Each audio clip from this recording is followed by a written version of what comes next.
বলো তো ইউ এর উচ্চারণ কি হয়? ইউ হয় আও। ইউ হয় আও হয়। এখানে ইউ হবে না আ হবে? আ হবে। কেন আ হবে?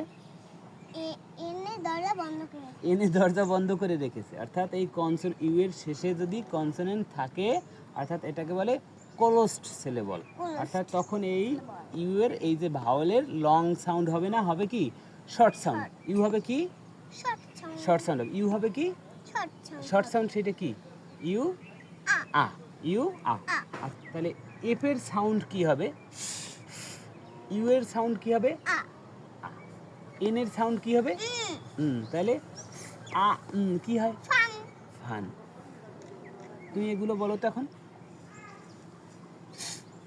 A fun. ফান। গ আ গান। গান। আ নান। আ নান। নান। এ আ হুম। নান। আ রান। আ রান। রান।